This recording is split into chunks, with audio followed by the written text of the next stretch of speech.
The water erupts. A long neck snaps from the murk, jaws clamping sideways on a flashing fish before the ripples even reach the surface. You feel it more than you see it. The hunter's body? Still hidden, meters back, motionless.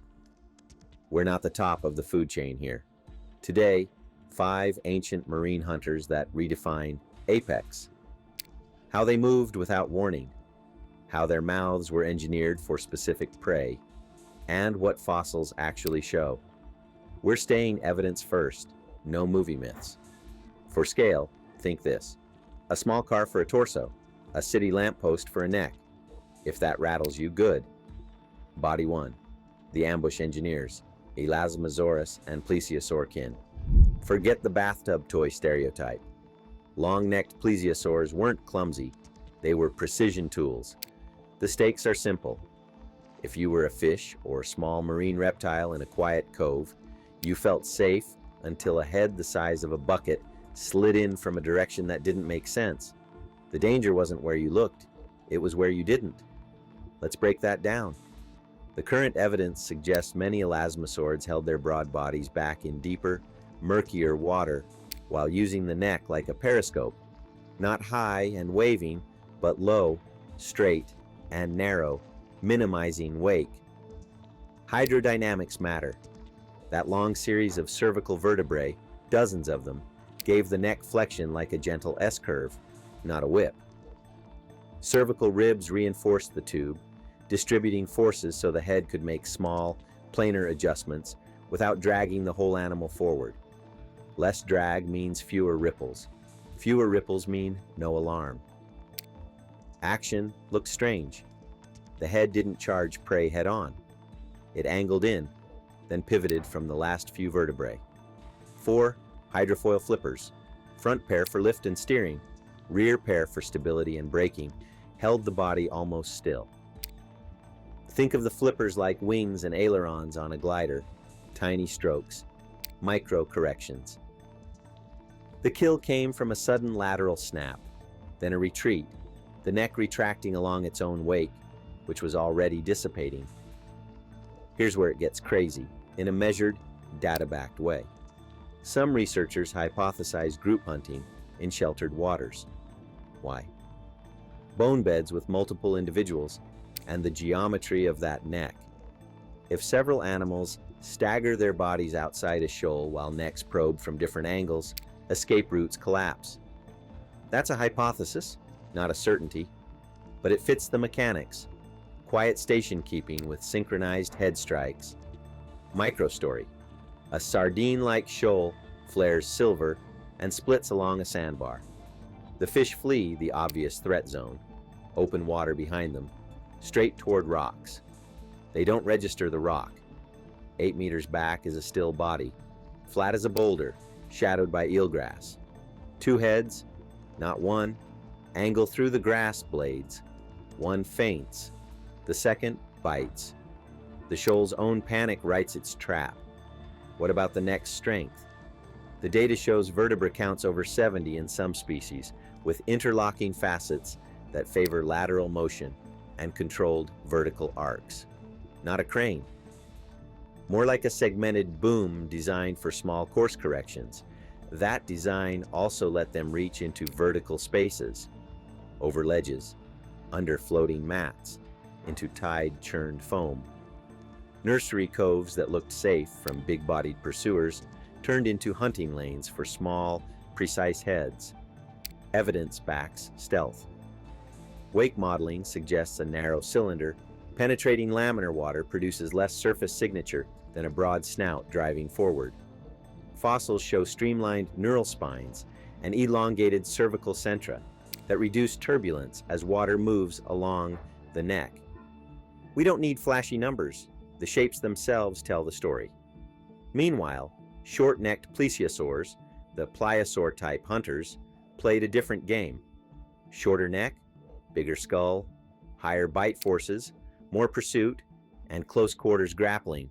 Same family blueprint, different setting on the dial. Neck length shaped tactics. Long necks excelled at reach and stealth. Short necks traded reach for power and speed. Two strategies. Same ocean. One detail would prove crucial later, those four flippers. Their range of motion allowed sudden yaw and pitch changes without swinging the torso. In shallow water, that means you can aim the head around obstructions, kelp fronds, rocks, foam lines, without exposing your bulk. The prey senses pressure waves from behind, turns, and meets silence. What about senses? Eyes set laterally give a wide field, and the head's small cross-section likely reduced bow waves that fish detect with lateral lines. Add a narrow snout with fine-tuned proprioception in the terminal vertebrae, and you've got a probe that threads gaps quietly. The kill didn't require crushing force. It required getting inside reaction time. In the aftermath of a strike, the body finally moves. A few strong strokes, a roll to orient the prey headfirst for swallowing, and then stillness again. Energy efficient. Minimal chases, maximum payoff. Over thousands of hunts that shapes ecosystems. Shallow nurseries become risky. Prey schools shift deeper. You're watching behavior carve habitat lines. Now remember, not every long-necked species was Elasmosaurus, and not every tactic applied everywhere. But the recurring pattern, long neck as stealth delivery system, four-flipper find control, head-led ambush, is consistent with the bones, the hydrodynamics, and the prey. It all comes down to minimizing the one thing prey feel first: disturbance. While that was happening in quiet coves, something else was evolving in open water, jaws that didn't just grab prey, they cut it. If stealth rattles you, wait for the bite that works like sliding metal shears. Body 2. The bone cutters, Dunkleosteus and Arthrodeer placoderms. Cutting, not chewing, that was the game. In Devonian seas packed with armor, the stakes were brutal. Either you pierced plate or you starved. Arthrodeer placoderms, led by Dunkleosteus, solved it with jaws that sharpened themselves every time they closed. No enamel teeth, just bony blades honed by use, like two sliding metal shears that met edge to edge. Let's break that down. The skull and thoracic region were wrapped in interlocking armor shields, but the real innovation sat at the hinge.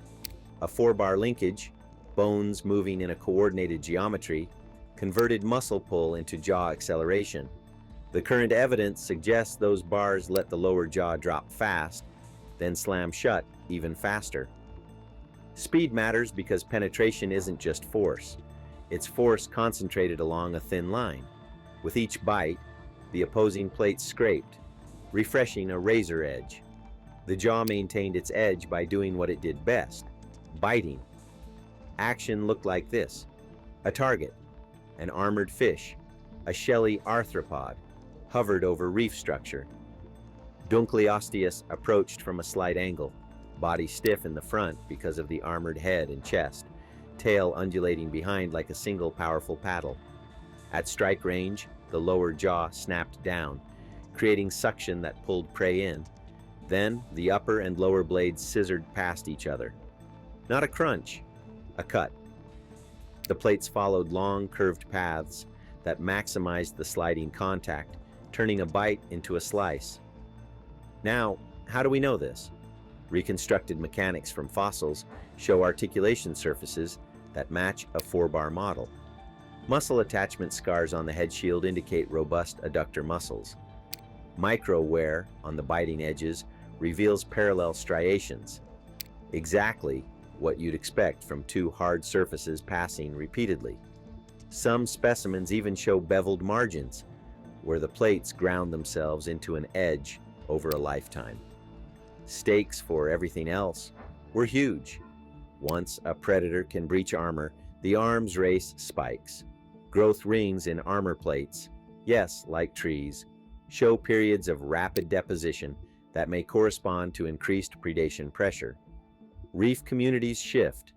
Thick shells and slow movement become liabilities. Agile, faster-bodied fishes gain ground.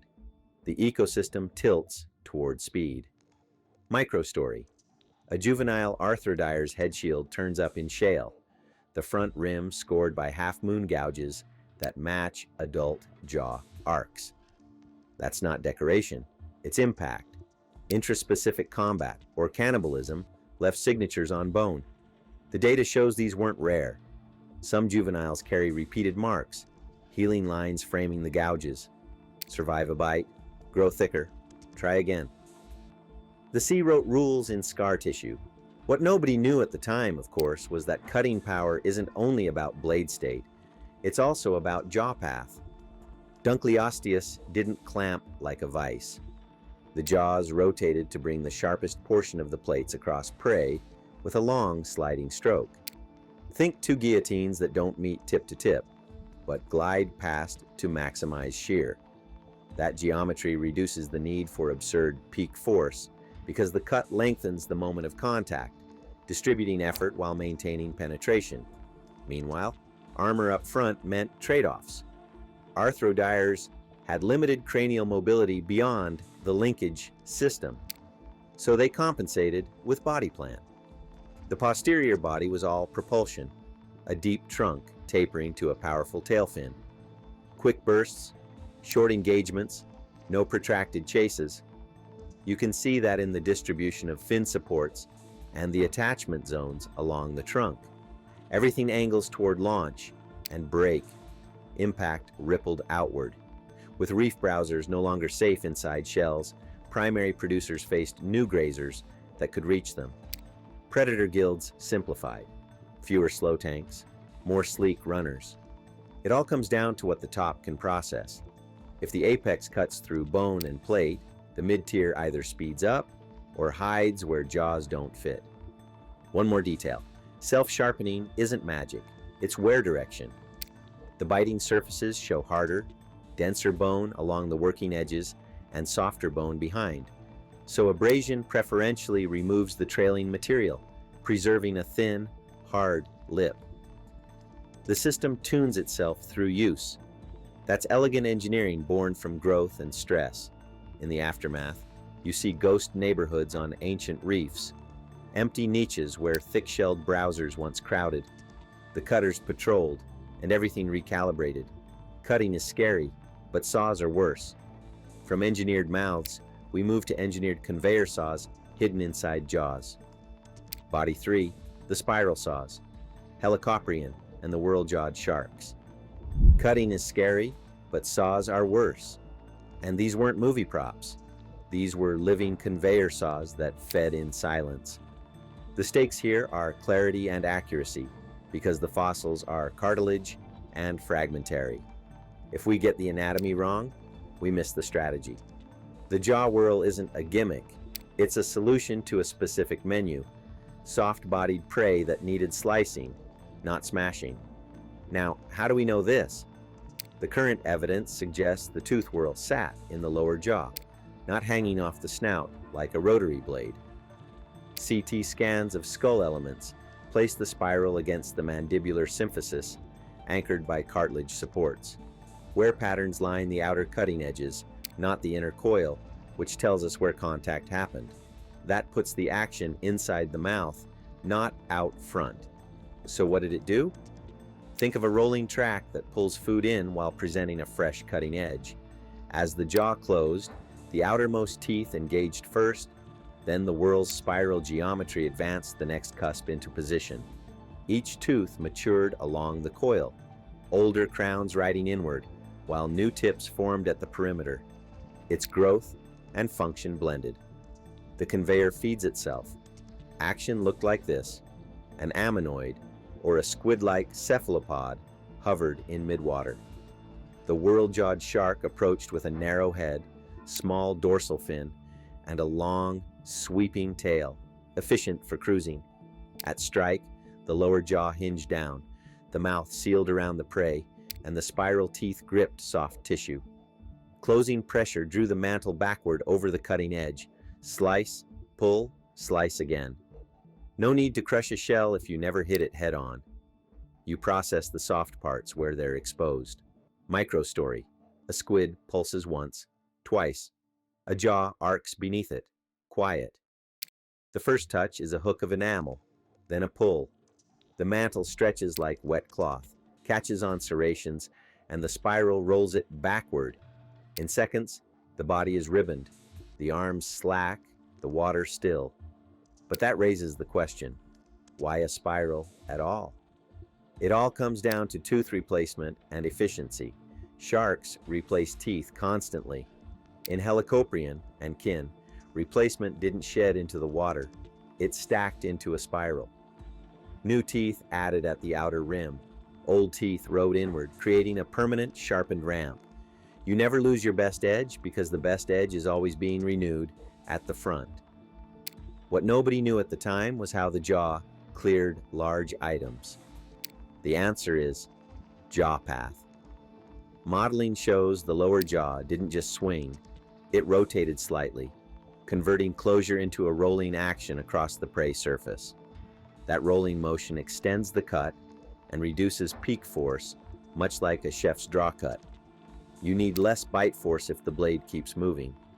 Meanwhile, cartilage leaves gaps in the story. We don't have a complete ossified skull, so we lean on constraints. Muscle attachment scars on associated elements, comparative anatomy with other holocephalans, and the physics of the whirl itself. An external buzzsaw would snag and destabilize the animal. Internal placement solves drag and control. The impact was ecological. If you can strip soft tissue efficiently, you don't invest in armor or bone-crushing gear. That frees mass for cruising and endurance. Populations of soft-bodied prey face a specialist that wastes almost nothing. Shell breakers leave shards. Saw feeders leave silence. In the fossil record, we see it as a bias. Cartilage rarely preserves, but the tooth whorls are everywhere in certain beds, a signature that says the conveyor strategy dominated this niche. Speaking of scale, here's one grounded analogy. Think of a handheld tape dispenser. The cutting edge sits at the exit, and every pull brings fresh tape forward. In Helicoprion, the tape is teeth forming along the coil, and the cut happens as prey rides across the edge during jaw closure. Simple, repeatable, efficient. There's another layer, head shape and hydrodynamics. A narrow snout reduces bow waves, so prey don't feel pressure until contact. Combine that with a mouth that processes soft tissue on the first bite, and you get short, decisive engagements. Little thrashing, little broadcast to scavengers. In the aftermath, the whirl retreats behind lips and cartilage. New teeth grow at the rim. Old teeth ride inward, blunted but still structural. Rinse, repeat. Across millions of years, that loop outcompeted blunt force strategies in mid-water. And while the exact family tree has debates, the function holds. A conveyor saw inside the mouth, tuned for flesh, rolling forward with every bite. Body 4, the full water column hunters, Mosasaur apex and Spinosaur at water's edge. From engineered mouths to engineered bodies. Late Cretaceous seas turned into vertical hunting grounds, and mosasaurs owned the column. Stakes first. Surface. To seafloor coverage meant nowhere safe near shorelines. If you hugged the top for light, they came from below. If you drifted low, they dropped from the blue. The current evidence suggests cranial kinesis, skull joints that let bones flex just enough for a wider, faster gape. Add a double-hinged jaw and recurved replacement teeth that set like a conveyor. Each tooth had fine serrations, small but effective for gripping slippery prey. Binocular vision tightened depth judgment, turning vertical ambushes into precision strikes. Action looked like this: silence, then an S-curve. The tail wasn't a simple paddle. Impressions and vertebral shape indicate a two-lobed shark-like fin. One coil, one thrust, and the body surged on a ballistic path. The forelimbs, now hydrofoil flippers, trimmed pitch. The jaw opened late to cut drag, then snapped over the target's head. Bubbles rose. The water stilled. Microstory. A croc-sized reptile basks in an estuary's brackish edge. A sheet of silver fish spangles nearby. The shoal dims as a shadow passes under it. One pulse of that tail, a white flash of teeth, and the reptile is gone. Just a churn, then quiet. Meanwhile, across the boundary where river meets sea, another hunter patrolled the shallows from the opposite angle. Spinosaurids weren't open ocean reptiles, but their toolkit made river mouths lethal. Dense bones acted like ballast, helping them submerge just below the surface. A tall, laterally flexible tail provided propulsion. The snout housed pressure-sensitive pits, great for detecting turbulence from fish and small crocs. Action at the water's edge, a ripple. The head lowers until nostrils barely clear air. A side sweep of the tail adjusts position without a wake. When the signal spikes, the jaws scissor sideways, teeth interlocking like rakes around a slippery body. It's an ambush that reads the river before the eyes do. Parallel strategies, different media. Mosasaurs attacked up the column. Spinosaurids attacked across it. Both minimized warning by manipulating fluid, either by compressing the approach into a final thrust or by using bone density to cancel bobbing. The impact was territorial. Estuaries and coastal corridors turned into funnels where prey passed through overlapping kill zones. Late Cretaceous marine reptiles consolidated top slots offshore, while riverine ambushers closed exits inland. Everything was about to change when a new kind of apex rose offshore. Hunters that targeted other giants in open water, even in darkness. Body 5. The whale killers, Livyodon, and macropredatory sperm whale lineage, apex versus apex. Livyodon didn't chase squid, it hunted whales. Stakes don't get higher. The skull carried robust muscle attachment zones and meter-scale, enamel-capped teeth in both jaws, built to grab, hold, and fracture bone. This wasn't suction feeding, this was grip and rip. Action in low light. Echolocation pulses map a silhouette ahead.